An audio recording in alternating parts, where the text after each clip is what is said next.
issues with an empowering, sustainable, and restorative language. Everybody's got a little light under the sun, under the sun, under the sun. I know why.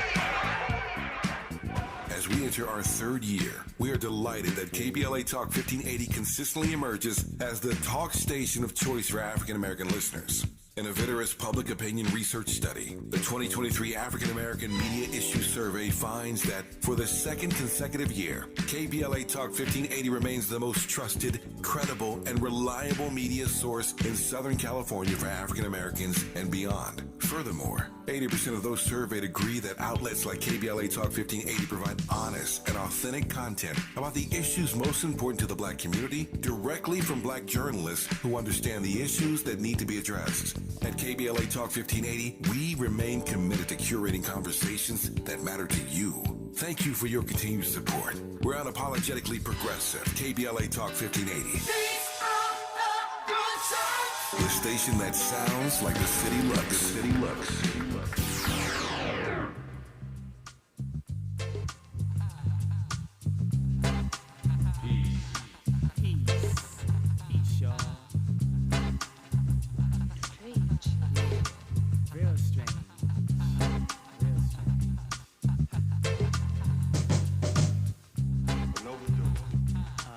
Now, I know I told you to test my music knowledge, Andy, and I always appreciate it. But I'm going to tell you right now, I have no clue. Okay. Boogie jobbing rap is life where I'm from. Where I'm from, a mod play with Izzy where I'm from. Where I'm from, it be like run your coat black. Jupiter, Diggable Planet? Fat beats by the pack where Okay. I'm from. Nappy hair is life. We be reading marks I where know I'm Doodle, from. but the yep. kids be rocking clocks where I'm from. Always. You turn around your cap, you talk over a beat, and dig some sounds booming out of Jeep where I'm from. Early The crew's high 90s. beat, Twin units 100 proof. So, want some you beef, know, they will like I cut you mentioned somewhere I'm earlier, from. if The this beats is your infinite vibe, this where is your I'm jam, from. and you always Voodoo, wanted to check out Sugar Diggable Lean, Planet, Gangsta Lean, where I'm from. I'm head up to Napa interplanetary. July 28th through the 30th, because they'll be performing there with Nas and Mary J. Blige. I mean, that lineup sounds kind of nice. George Clinton to Parliament, Ari Lennox. That's a nice little weekend trip. And maybe if you got a group of girls, the homies, a bae, I think it suits all things. Sounds like a nice little balance right there. Right. That's what I'm saying. All right, y'all. We're going to get back into this list of Billboard's best rap groups ever. We are now on number 39. Before you continue, Yes. for those who probably missed yesterday, give the listeners the parameters and how Billboard came up with the list. So the parameters for this list, and I mean, we have to admit, like we discussed last night, they did take all the things into consideration that we would want them to. So the determinations for these rankings, they looked into the following criteria, not in any specific order, right? Just these are the things that they looked at. The body of work, achievements, that means charted singles, albums, gold, platinum plaques, certificates, other awards. They looked at the cultural impact and influence, how the group's work has fostered the genre's evolution. Longevity. We know that it is hard to have a long-term career in hip-hop, especially music, especially when you consider hip-hop as an older person's genre or an older person's game is something that's relatively new. Rappers were really supposed to be tapped out about 25, 30. It's just been in the recent years that we've seen rappers getting older. Andy seems confused. Why are you confused? Did you say hip hop is an old man's game? No. Okay. I said that we haven't seen very many hip hop artists. I said hip hop is a young man's game. Okay, all right. Right?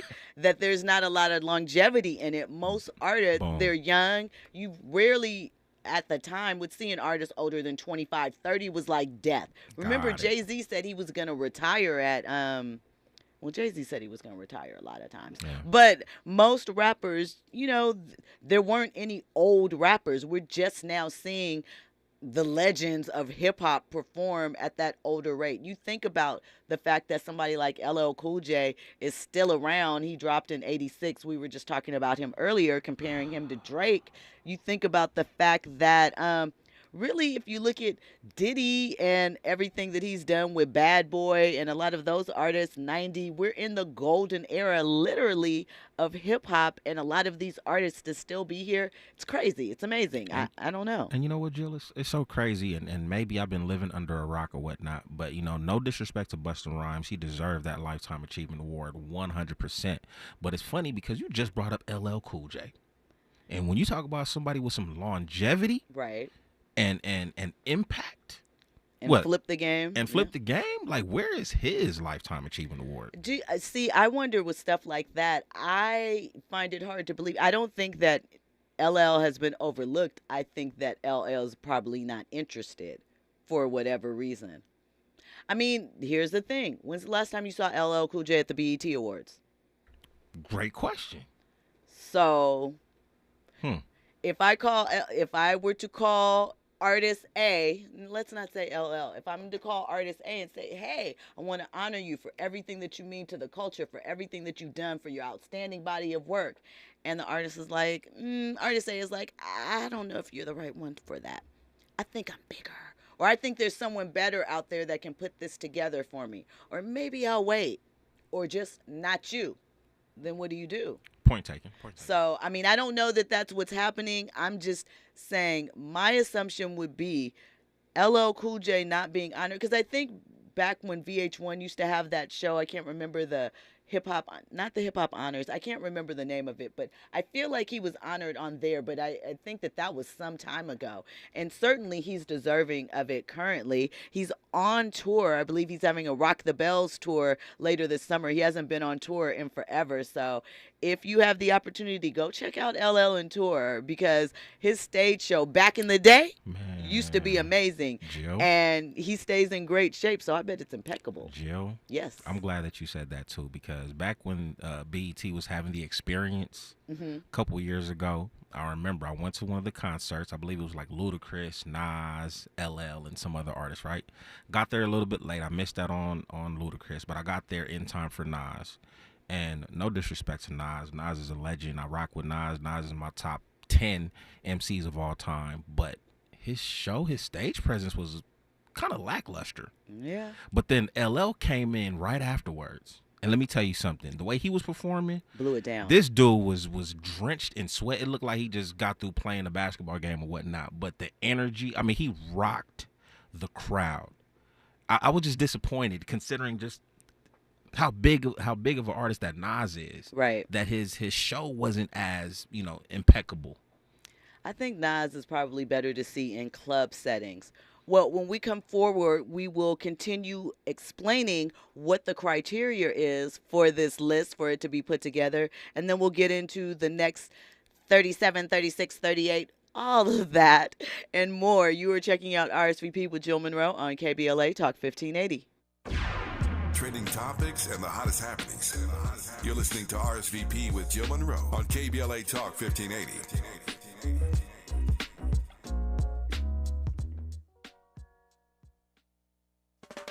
KBLA Talk 1580 stands for Unity and Healing. African Focus Incorporated is a nonprofit organization based in California that focuses on the growth and well-being of Africans all around the world. Their mission is to promote the well-being of people of African descent through knowledge and appreciation of one another by building a bridge of love and understanding. African Focus Incorporated strives for cultural, educational, and economic growth. They're the organization behind the African Family Induction Ceremony, African Goodwill Awards, African Focus Trailblazer Tours, African Dance Competition and Showcase Los Angeles, Family Day, Good News Windows Microfinance Project, and more. To volunteer, travel with African Focus, or to attend one of their community building events, please call 310-676-7730. That's 310-676-7300. Or visit AfricanFocus.org. This is a diaspora-wide community call to action from KBLA Talk 1580. Sometimes we lose, sometimes we win. Sometimes we try to fit it all in. Sometimes we don't know what's in store. Sometimes we find what we're looking for. Sometimes we're rolling easy and free. Sometimes 1 and 1 makes 3. So much to love.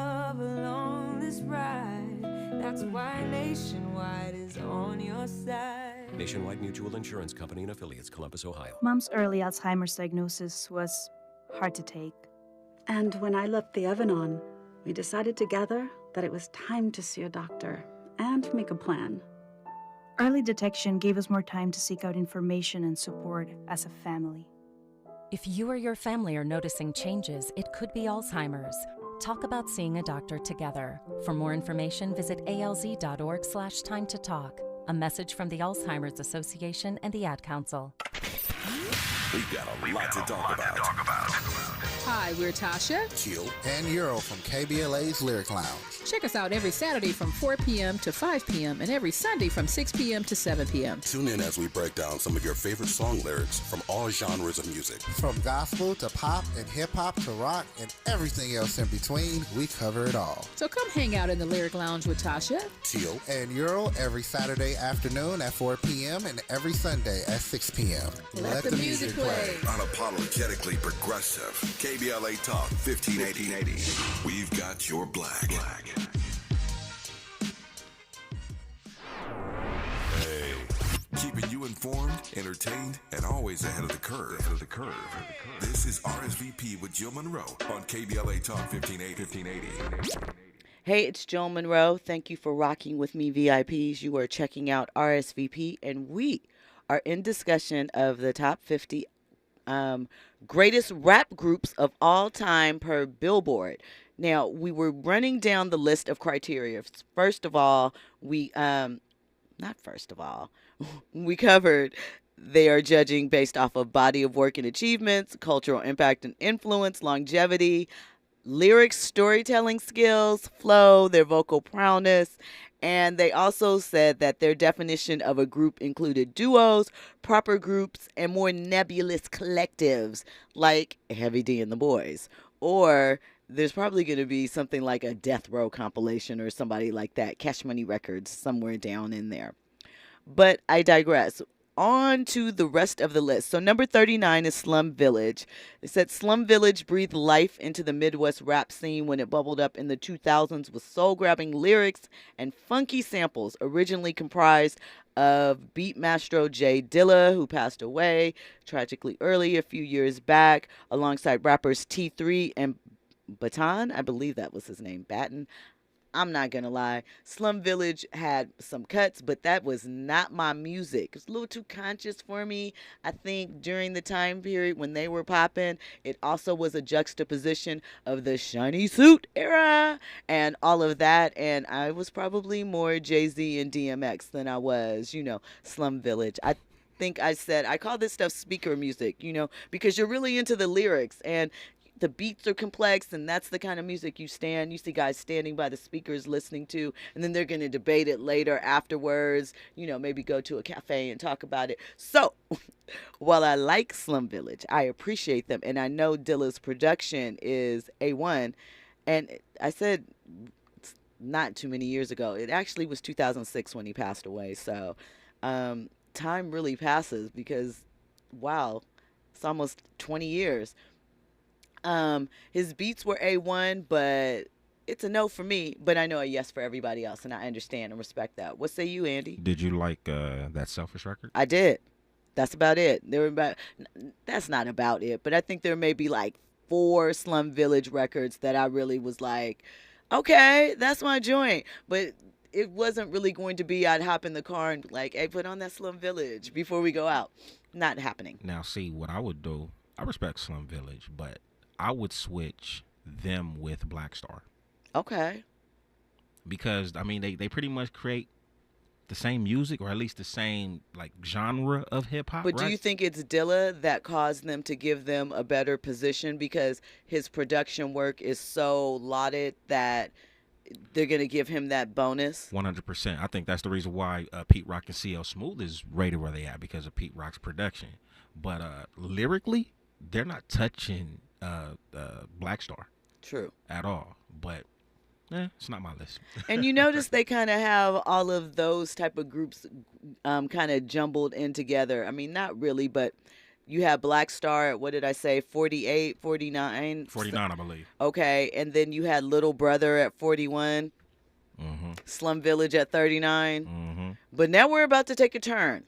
At number 38, coming in, you got your big timers. The Cash Money Records co-founders, Brian Birdman Williams and Manny Fresh, were partnered in this little endeavor. We know that the big timers had some hits that we enjoyed. Number one, Stunner, most notably. Oh, yeah. That was platinum in everybody's thing. Absolutely. Get your roll on. Get your roll on. Still Fly. Still Fly. Ain't got nothing, cause all my money spent. Come on. Do you think that they should have been up higher, though? I would have to see what the rest of the list is like.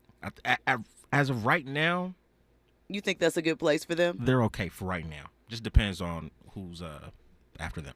I feel like they could go a little further because here's the thing. Even though we know Master P is from New Orleans and things like that, when Master P first came out, I didn't know that he was from New Orleans. I thought he was from the Bay because, he had that record store out there and he had heavy distribution in the Bay. So a lot of P's first hits and a lot of his stuff was really in the Bay area if you go back into that history. Hold on, Jill. Now I know you was running around some circles. You know what I'm saying? Because for me, when Master P came out, to me he was straight from New Orleans. So what I'm asking you is, did you know about Master P before a Make Him Say Did you hear his name kind of bubbling around the streets? Yeah, because he had hits up in the Bay, like those early things. When I think about Master P, and like I said, it was sometime. Now, I'm not saying I was beaten out to his music at the time. I'm not going to tell that lie. There might have been a song or a lyric or a line that was hot. But I think of him in the same vein around the time it was him, artists like Richie Rich, The Click, obviously. 3X Crazy. Yep, exactly. That type of thing. Saphir, Richie Rich. You took it back with that one. I mean, I'm just saying, there was that Bay Area independent scene. Right. There was the earthly side that had groups like Souls of Mischief and what's the name? Bob Dabalina, Mr. Bob Dabalina. He was, I believe he was Ice Cube's cousin. He had Del the Funky Homo Sapien. Okay, I know what I'm talking about. Look at her. So, Farside is L.A. I'm talking about the Bay. Farside is from L.A. They are from L.A. Shout out to the Farside. Those were my big brothers growing up. But I think that there was that conscious side of the Bay Area rap, and then there was that gutter, underground, heavy street side, and for whatever reason, I associated Master P with that. Another artist that kind of fit into that for me wasn't from that era, and obviously we're going off on a little bit of a tangent and we'll circle back in, but it all fits, is MC Breed. Even though he was Midwest, his sound at the time kind of reminded me of the underground Bay Area music that was going on then. Agreed. Also probably didn't help that he had that song with Pac, I gotta get mine. You gotta get yours. You gotta get mine. Right. So that's just a little side story on that, but on why I thought Master P was from the Bay Area initially until we got more into it. But makes sense. I do think that if you think about Cash Money and you're kind of putting that cultural stamp into it, they could be a little bit higher up, because I feel like what they did for Cruise, the way that they came on, and it was from everywhere. You had Lil Wayne with his whole song sound, and people were loving him. Obviously, it changed up when he dropped what was the first mixtape that everybody, was it the Carter? Squad Up. Squad Up, okay. No, I'm talking about when he changed his flow a little bit. Oh, that was the Carter. The Carter where he changed up. No, so Squad Up was the first one, and he sounded one way, and the voice was a little more nasally, real New Orleans, and then, he switched up to when people felt like the greatest rapper alive. I have my questions on Jay-Z that. influence, by the way. Yeah. Wholeheartedly. 100%. He definitely was rapping like Jay-Z at that time period, but it worked for him. I mean, I liken it to Kobe taking some of Michael Jordan's swag and making his own. That's what I feel like Wayne did in that aspect. But anyway, can't forget about Manny Fresh's production as well, too. Manny Fresh's production. I mean, and that's why I'm saying I feel like they could be a little bit higher up on the list, because they put on, and there's so many facets that they touched. Not to mention, well, no. Okay, no. Junior Mafia was before that. I'm trying to figure out if Mia X came out before or after Kim and Foxy, because they dropped in what, 95 after Me X came out. Because After No Limit was popping like 97. Okay, fair.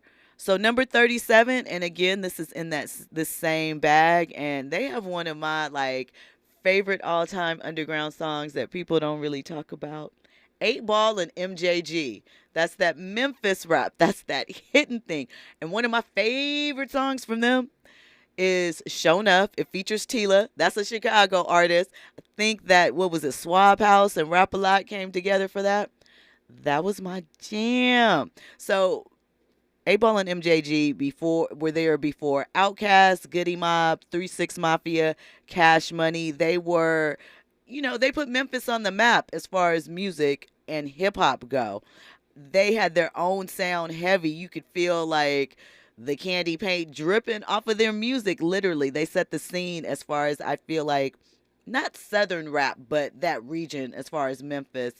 And okay, I forgot that Stay Fly was really 3 6 Mafia's song. I mean, I knew that, but them joining together on that song is still a classic. I don't even know why. The chorus, annoying as it is, it comes on, it's just energy. Felt like it felt cinematic. It felt like a 70s black exploitation flick almost, but in the 2000s. So, number 36, this goes into that Bay Area influence I was talking about. This is one of those groups that fit the mold as far as that goes. The Hieroglyphics. Once again, I'm going to tell you that I don't know their music, but Del the Funky Homo Sapien did do collaborations with them. I know that they were from Oakland. They came out in about 98, again, as an antithesis to the gangster rap, the that type of gunplay music that was becoming popular in that area. So they were, enlightened rappers. And speaker music. Couldn't hit it up at the party, Not really interesting for me. Were you a fan of the Hieroglyphics? Do you know any of their music? I know nothing of their music. I know of them, but nah. Okay. See, and this is why I think that is hard with this list, that they are digging into areas, just because, again, how many rap groups that were leading the pack, really impactful, are there? I don't think that there's even 50, but we have this list of 50. I agree with you. At number 35 was a group I was just mentioning, The Far Side, Southern California's own. Interesting fact about them, I don't know if people know this, but they started out as dancers. There is a scene that used to be happening in LA called the Trendy Movement. It involved an party promotions crew called Ultrawave. There's also one called, what was it? No, Uncle Jam's Army was before. They aren't really a part of that. Anyway, suffice it to say, they were dancers before they became rappers. And something else people also don't know. The group Straight Ahead, I don't know if you've ever heard the story. They are BBD's backup dancers, or were. And the way that they became their backup dancers was competing in a contest at a club in LA called Paradise 24 that was judged by like Rosie Perez and BBD. And the finalists in the competition were Straight Ahead and several members of the Far Side. They were called GTI, and who knows what would have happened if, they had actually won that contest, because really the expectation was that they were going to win, but didn't come down that way. So when we think about the Far Side, their debut album was released in 92, The Bizarre Ride Part 2. Hip-hop hadn't really seen anything like that, the jazzy beats. John Barnes III, his dad, worked a lot on some of Michael Jackson's solo stuff. He also was a DJ in that Trendy Movement He mixed my first mixtape for the Trendy Movement.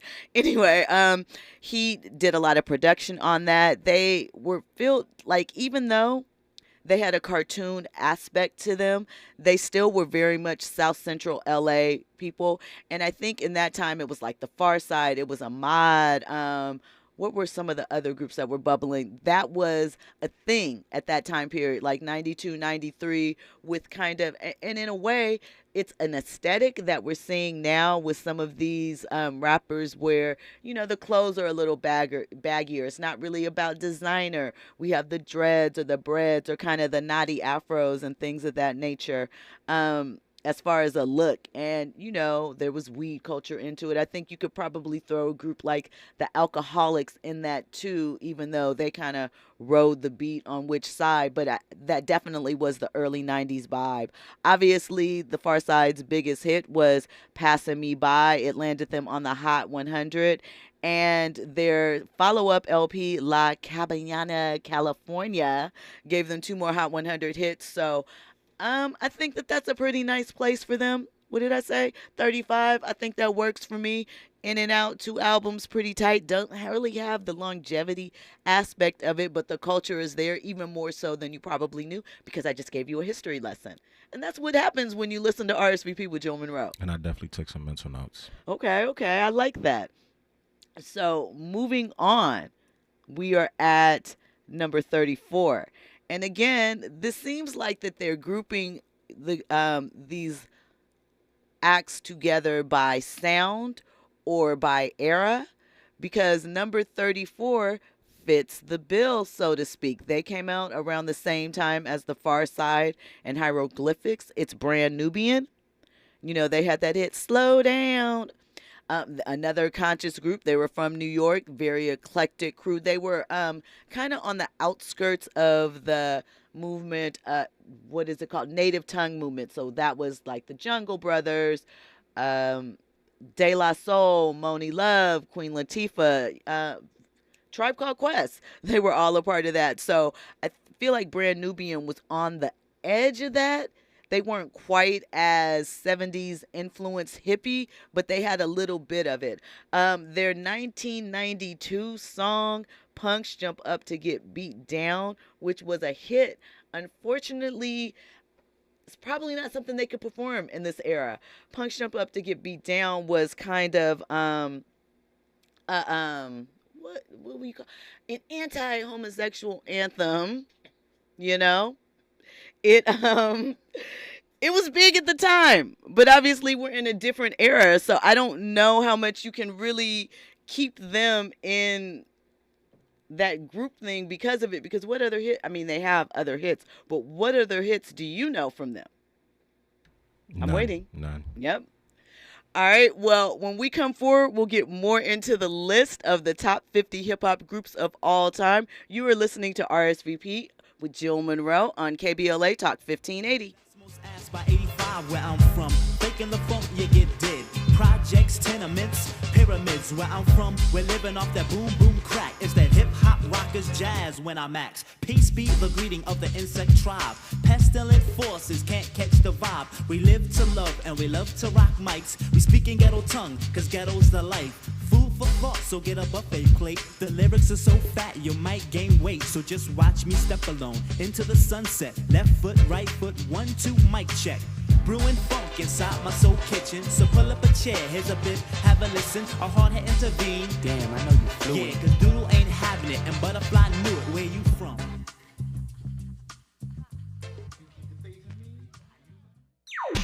Infusing a sense of fun and entertainment in every episode. You're listening to RSVP with Jill Munroe on KBLA Talk 1580. More when we come forward.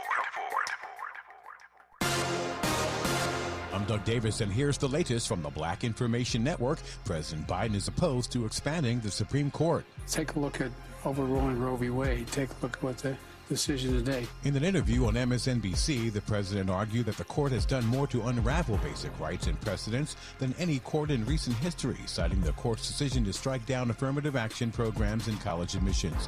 He believes the vast majority of Americans don't agree with the decisions the conservative majority court is making. The homeless population in Los Angeles continues to grow. The latest count shows a 9% jump countywide and 10% jump in people living on the streets in the city. The annual point-in-time count was released Thursday morning by the Los Angeles Homeless Services Authority. Olympic gold medal winning gymnast Simone Biles is returning to competition. The 4-time gold medal winner will take part in the U.S. Classic in Illinois in August. And that's the latest. I'm Doug Davis from the Black Information Network at BINnews.com. At Southern California Edison, they're installing insulated power lines and using the latest technology to help keep our communities safe from wildfire. Learn more at sce.com/mitigation.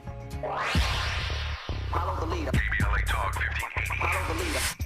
If you're not following KBLA Talk 1580 on all of our socials, then you're missing out.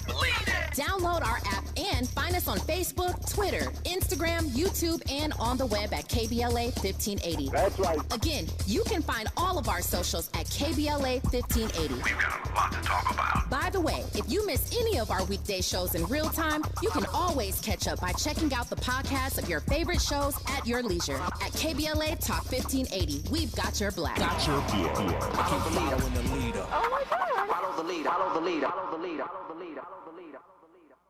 You're listening to K-Drip, where we play all the best classic water-wasting hits like Sprinklers in the Rain and Leaky Faucets. They're tunes from another time because now that we face a hotter, drier future, every drop counts. Despite an extremely wet winter, keep using less water, fixing leaks, and reusing indoor water for your garden. Visit SaveOurWater.com for more ways to conserve. Up next, brushing your teeth with the water on. K-Drip. Do you have heart failure and often hear, "Those stomach issues ruined your birthday"? "You're too tired to play catch, Grandpa." "Sweetie, you haven't touched your tools since the carpal tunnel syndrome diagnosis." If these seemingly unrelated symptoms sound familiar, talk to your cardiologist and ask about transthyretin amyloid cardiomyopathy, or ATTR-CM, a rare and underdiagnosed disease that gets worse over time. Learn more at connecttoyourheart.com. That's connecttoyourheart.com. Sponsored by Pfizer.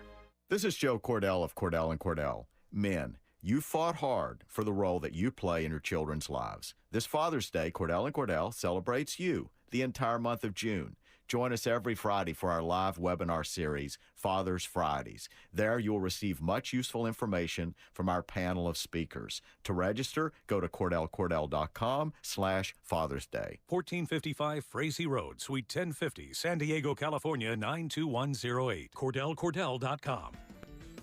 In our community, mental health struggles can sometimes go unnoticed. The suicide rate among Black youth has risen faster than any other ethnic group.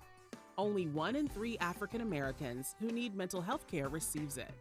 African American women are only half as likely as their Caucasian counterparts to seek professional mental health services. Even those who guide us spiritually can sometimes face their own challenges. 45% of pastors say they've experienced depression or burnout to the extent they need to take a leave of absence from ministry. As people of faith, it's time to acknowledge it's okay not to be okay. You can pray and get help.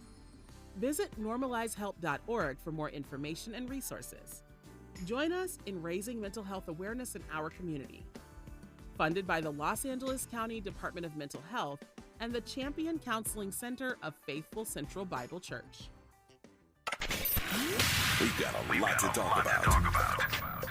Hi, I'm Zoe Williams, a.k.a. the Voice of Reason, encouraging you to join me weekdays from 7 to 9 p.m. for the world's most intriguing relationship radio roundtable. Every night, I facilitate and encourage our loyal listeners to participate in the most engaging relationship discussions you'll hear anywhere. So make it a point to rendezvous with me, Zoe Williams, the Voice of Reason, Monday through Friday, 7 to 9 p.m. Pacific Standard Time. Trust me, your relationships will never be the same. The VOR is on fire tonight. Unapologetically progressive. KBLA Talk 1580. We've got your black.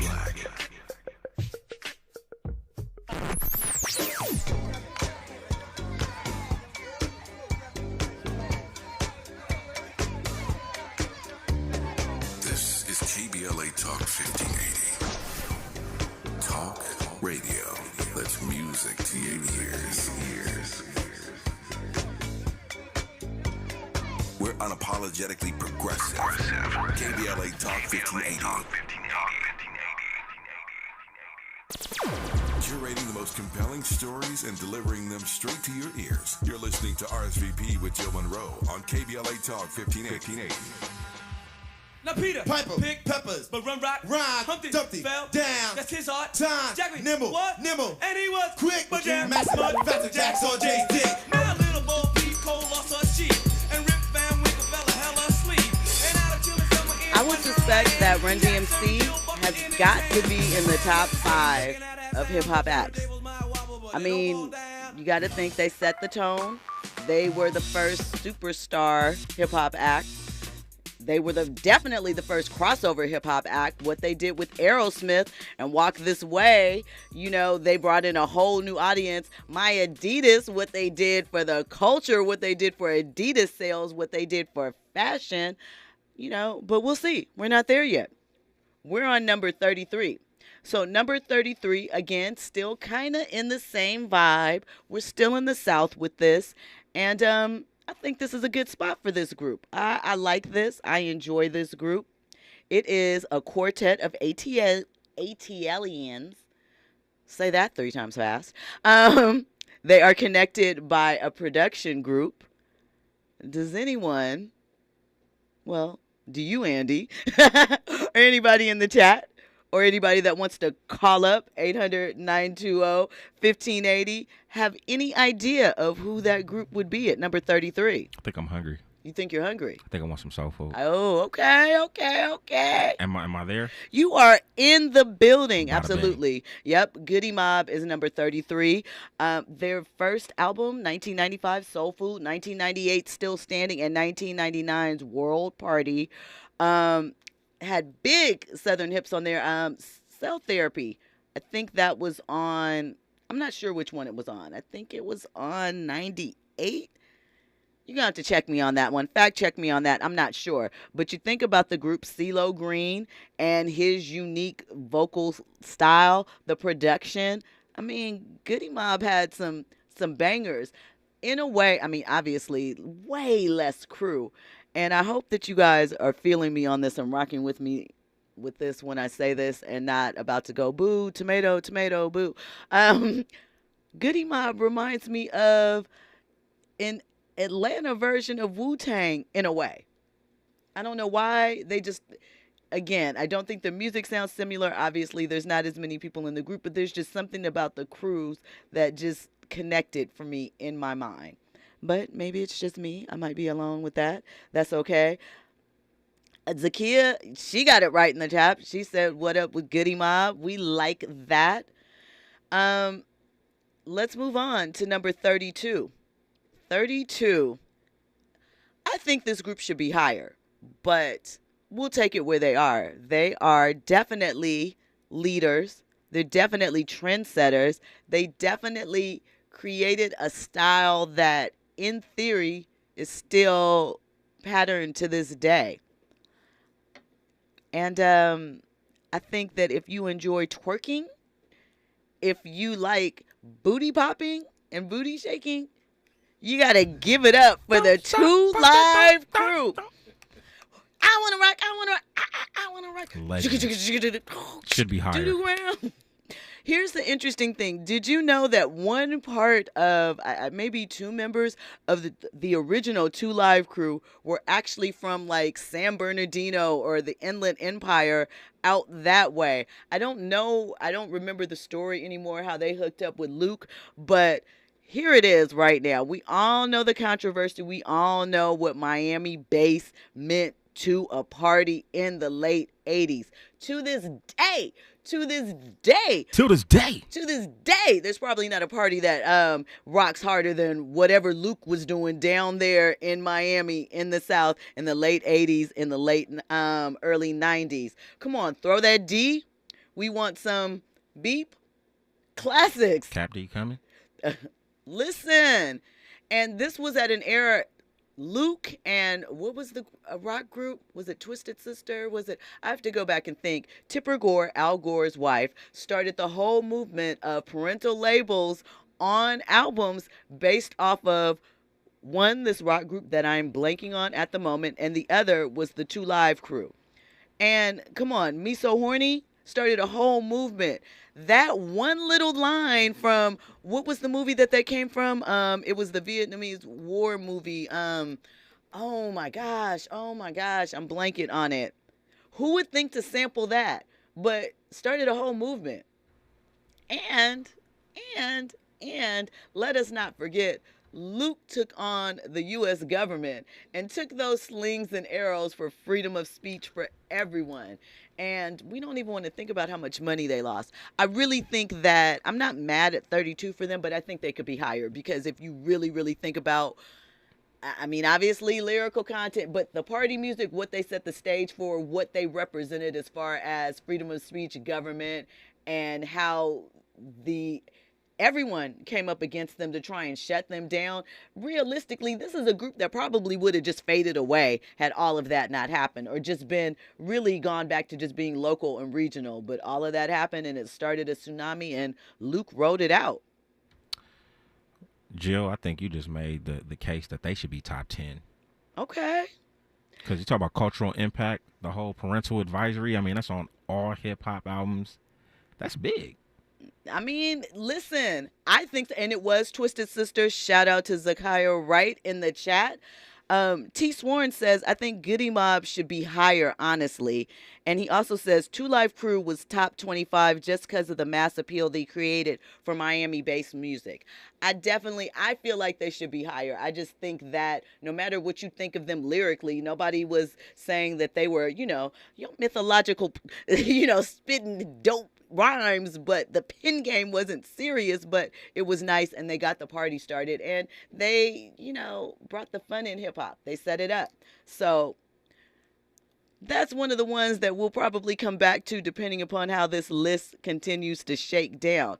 Number 31 is an interesting choice. I think it's important. It's an older, I guess we're in that time period. This is a group that came out in the late 80s. There is a classic MC in the lead. They did establish a lot as far as, I wouldn't say violence in music, because it's a component of this group, but not the main feature. However, the album cover is very, very famous. The rapper that led the charge will put a challenge out to any MC. He'll battle all of them, take them down 1, 2, 3. He wants you to step into the world. Is he number 1, 2, 3, 4, and 5?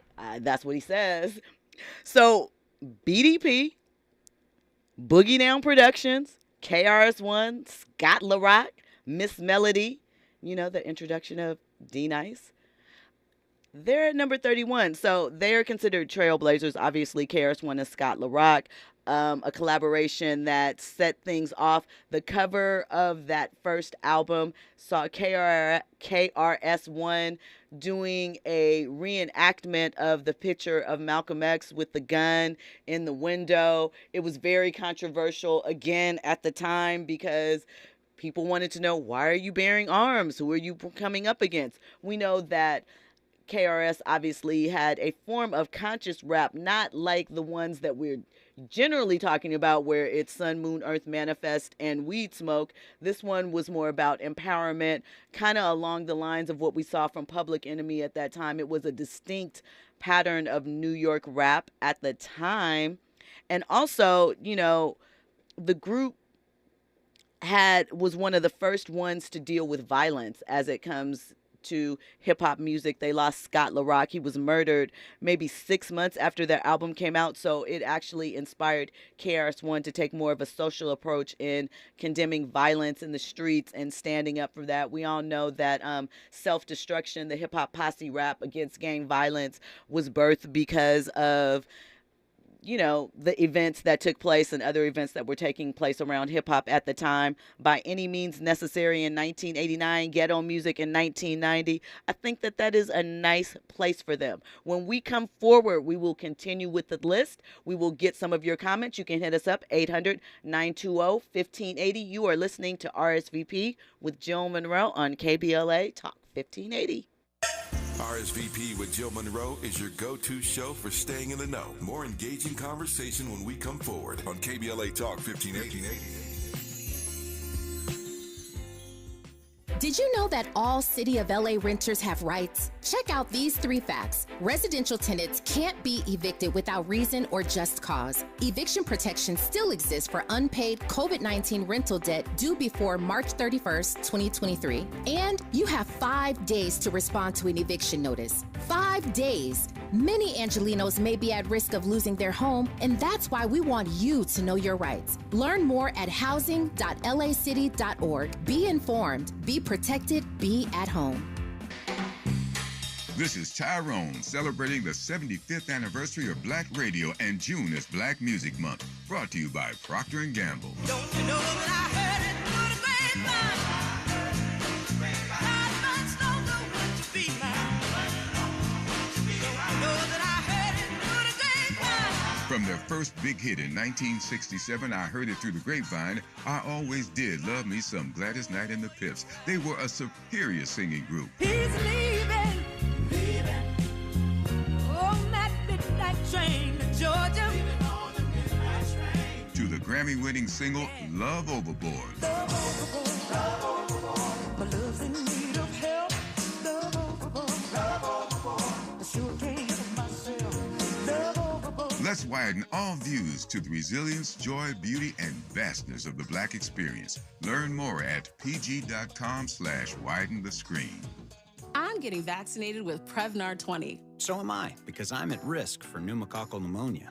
If you're 19 or older with chronic conditions like asthma, diabetes, COPD, or heart disease, or are 65 or older, you are at increased risk for pneumococcal pneumonia. Ask your doctor or pharmacist about Prevnar 20, pneumococcal 20-valent conjugate vaccine. It can help protect you against pneumococcal pneumonia in just one dose.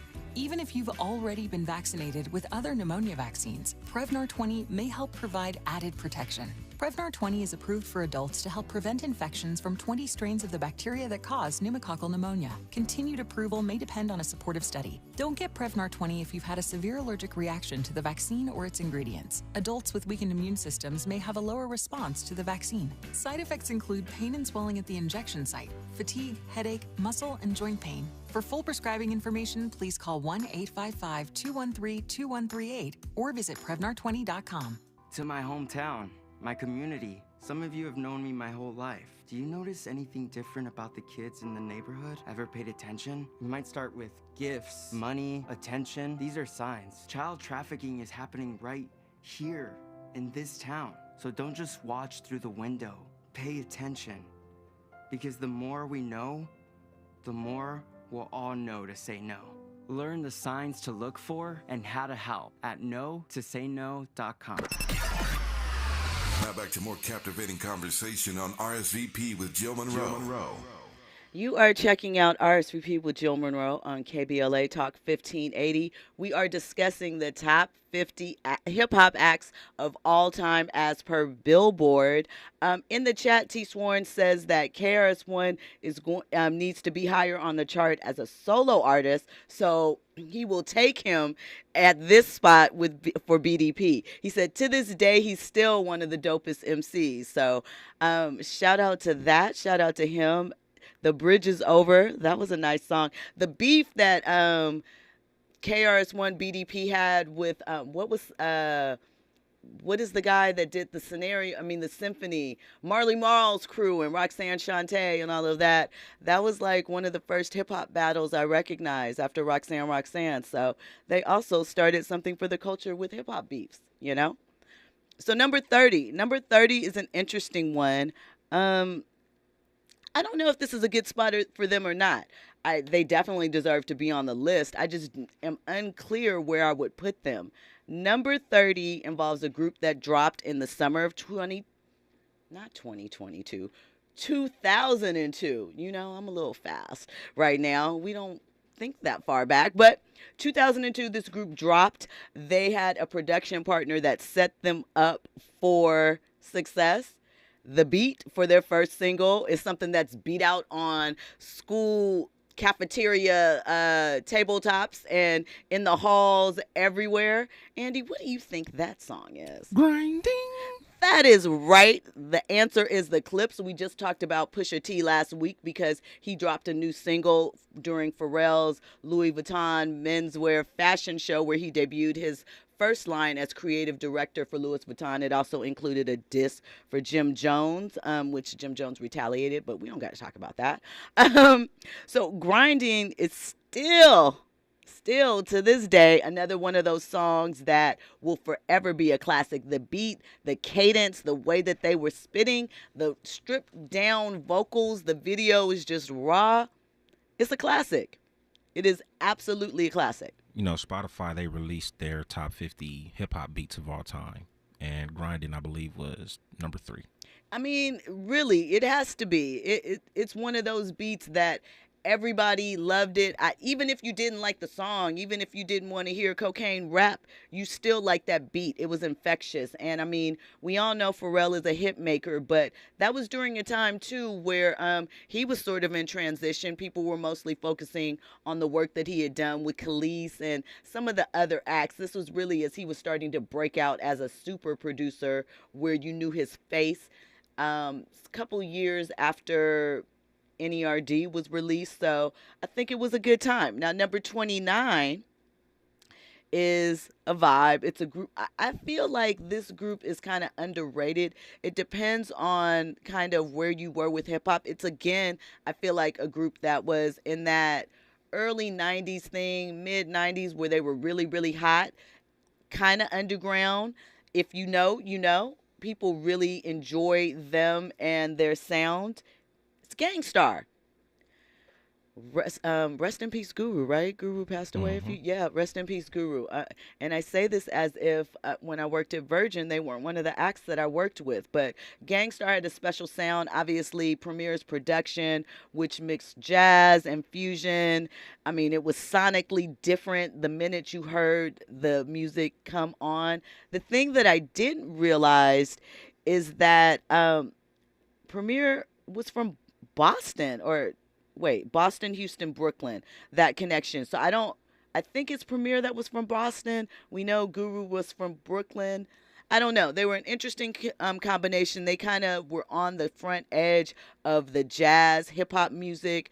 Also during that time period, something that was really popular was Hidden Beach, which was a jazz label. They were affiliated with Jill Scott. They did a lot of jazzy versions of hip hop songs. When I think of Gang Starr, obviously not in the same way of what Hidden Beach was doing, but I think of a group that was really musically inclined with a sound that was individually their own. I mean, Premier obviously made beats for other people, but the combination of Guru and Premier and the songs they put out, the rasp of Guru's voice and the way it just flowed and melted on tracks, it was something to listen to at the time. Again, I will say it is speaker music though. It's speaker music. It's speaker.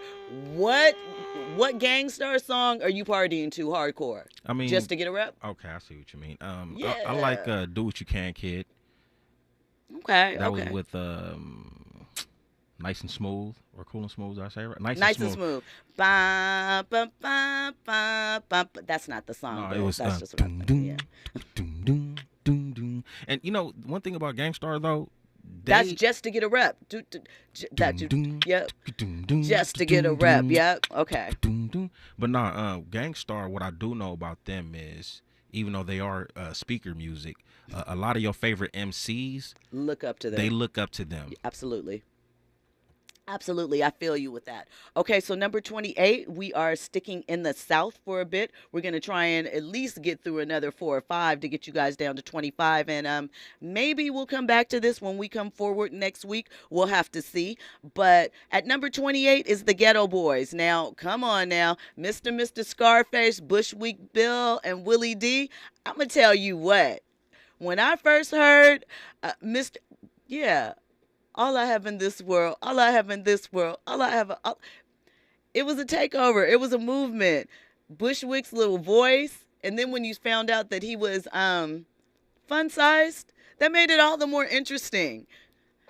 Is me calling him fun-sized inappropriate? I don't mean it in a disrespectful way. You gotta be careful, Jill. That's what I'm saying.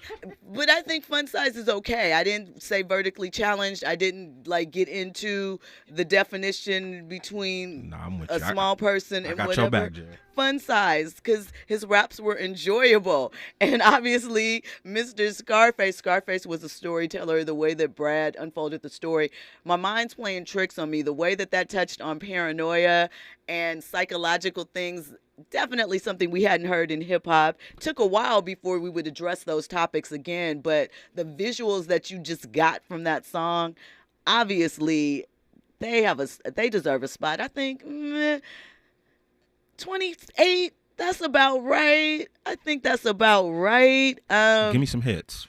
I just did. My mind's playing tricks on me, Mr. Scarface.